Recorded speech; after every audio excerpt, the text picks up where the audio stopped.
Thursday, March 30. God's End-Time Remnant. The devil has been at war with Christ since his rebellion in heaven, as we read about in Revelation 12, verse 7. Satan's purpose then, and his purpose now, is to seize control of the universe, as we read in Isaiah 14, verses 12 to 14. How you are fallen from heaven, O Lucifer, son of the morning! How you are cut down to the ground, you who weaken the nations! For you have said in your heart, I will ascend into heaven. I will exalt my throne above the stars of God. I will also sit on the mount of the congregation on the farthest sides of the north. I will ascend above the heights of the clouds.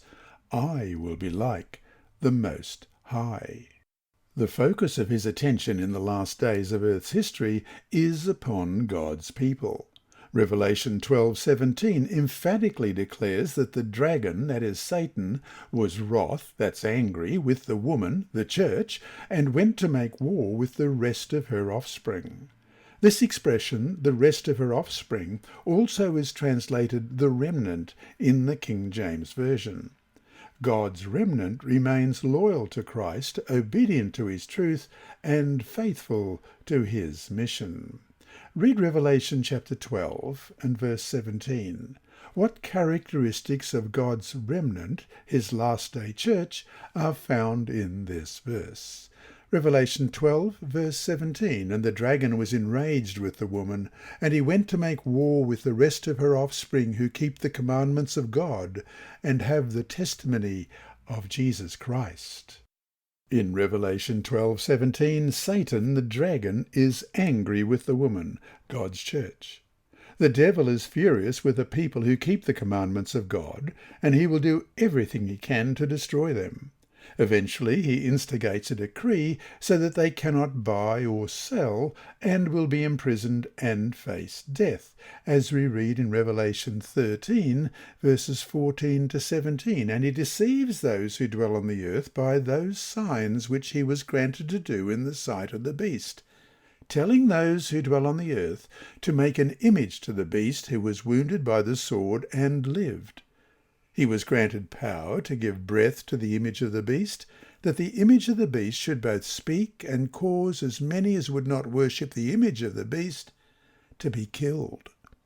He caused all, both small and great, rich and poor, free and slave, to receive a mark on their right hand or on their foreheads, and that no one may buy or sell except one who has the mark or the name of the beast or the number of his name. If Satan cannot destroy Christ, he will attempt to destroy the object of Christ's deepest affection, Christ's church. Earth's last war is not centred in the Middle East and the various conflicts there.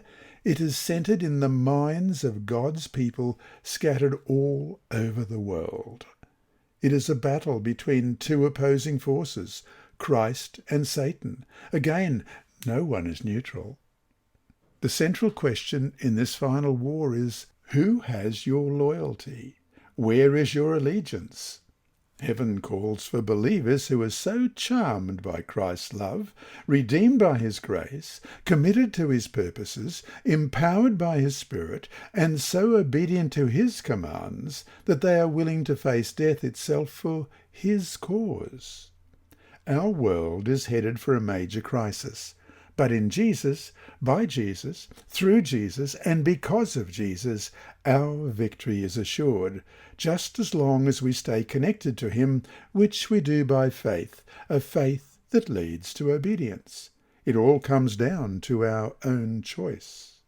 And so to finish today, how do you see the reality of Revelation 12:17 played out in your own life, in your own Christian experience? That is, in what ways do you find the great controversy being played out in your own life? This lesson was read by Dr. Percy Harrold for Christian Services for the Blind. Sponsored by the Sabbath School Department and distributed through Hope Channel Australia, this podcast is also redistributed by Hope Channel Germany, Christian Record Services for the Blind. It is also available on SoundCloud and through multiple podcast distributors, including Apple iTunes. And you can listen and watch at the same time on YouTube.